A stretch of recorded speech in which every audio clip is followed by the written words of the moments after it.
Un jour fatidique, c'est ainsi que Issa Tiroma Bakari, président du Front pour le Salut National et candidat à l'élection présidentielle, a décrit ce moment.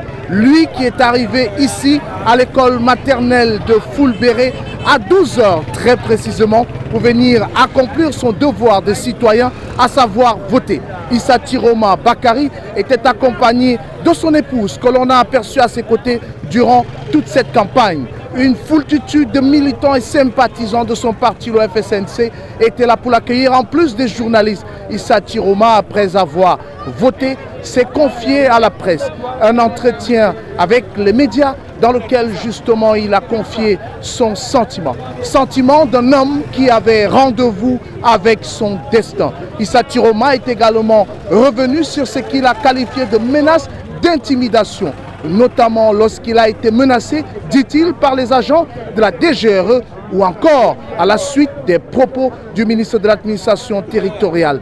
Issa Tiroma Bakari est reparti sous les acclamations des populations sorties massivement pour venir l'acclamer et certains pour pouvoir éventuellement le saluer.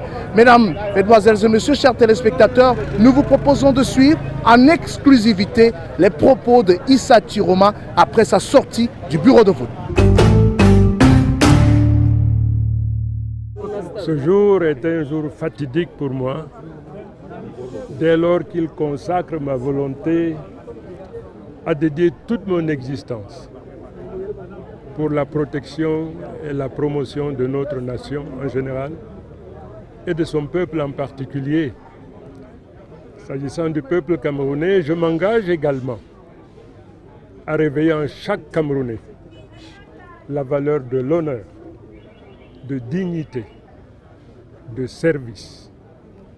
Que chaque Camerounais, du tréfonds de son âme, sente la nécessité de se mettre au service de cette très grande et cette belle nation pour qu'elle redevienne ce qu'elle n'aurait jamais dû cesser d'être. Je voudrais également dire une chose.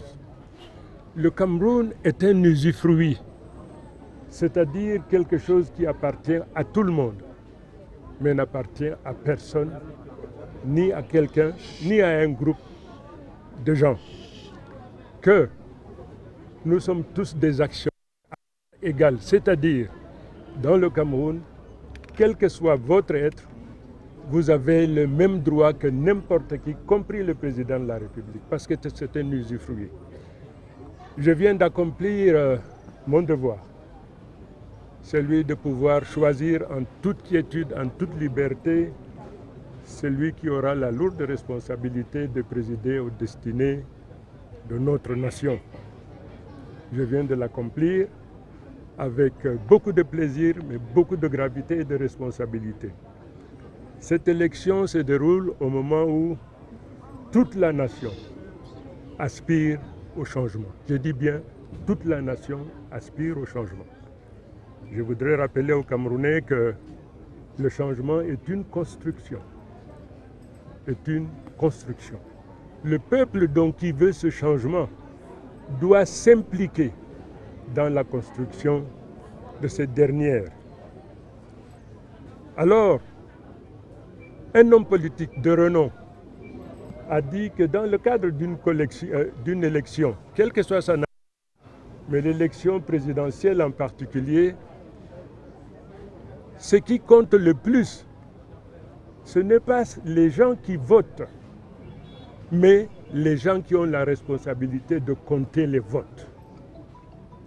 Il faudrait donc que le Camerounais, qui tienne absolument à ce que le résultat qui doit être prononcé par le Conseil constitutionnel soit le reflet de ce qui sort des urnes, le peuple camerounais dans son ensemble. Parce qu'il tient absolument à ce que les urnes parlent du langage du peuple qui veut le changement. Il faut donc qu'il s'implique également dans la surveillance de ces urnes. Voilà donc en gros ce que je vais dire. Que l'Éternel continue à veiller sur notre nation. Que continue la paix et la concorde. Amen. Comme vous le savez, je fais l'objet de beaucoup de menaces. La première était venue de la DGRE qui, au nom du président de la République, est venue me menacer à mon domicile. La deuxième, c'est celle qui est partie donc du ministre de l'administration territoriale qui, de manière subliminale, a laissé entendre aux gens qu'il est en mesure de m'arrêter. Mais à tous deux, j'ai dit une seule chose. Ce n'est pas Chiroma qui est problème, c'est le peuple camerounais qui est problème parce que Chiroma se place sous la protection de Dieu et du peuple camerounais. Voilà, donc je suis chez moi, je ne bougerai pas. S'ils ont l'intention de venir me prendre chez moi, je ne bougerai pas. Je suis Chiroma. S'ils ne savent pas ce que c'est qu'être Chiroma, je suis Chiroma. L'élection présidentielle, comme elle se déroule, comme elle se vit dans la ville de Garoua, c'est sur Nord-Actu Télévision. Plusieurs autres personnalités ont voté dans la ville, dans les différents bureaux de vote. Bien évidemment, nous aurons l'occasion de partager ces images avec vous lors de nos prochaines interventions. Mais nous aurons également l'occasion d'écouter les populations de la ville de Garoua, car c'est une journée historique ce 12 octobre 2025, surtout pour la ville de Garoua, puisque deux de ses fils se retrouvent en lice dans cette élection, à savoir d'un côté Issa Chiroma Bakary qui a voté ici dans la ville de Garoua et Bello Bouba Maïgari qui lui par contre a voté du côté de Bachot. Merci de rester fidèle à Nord-Actu Télévision. On reste connectés ensemble sur nos différentes plateformes.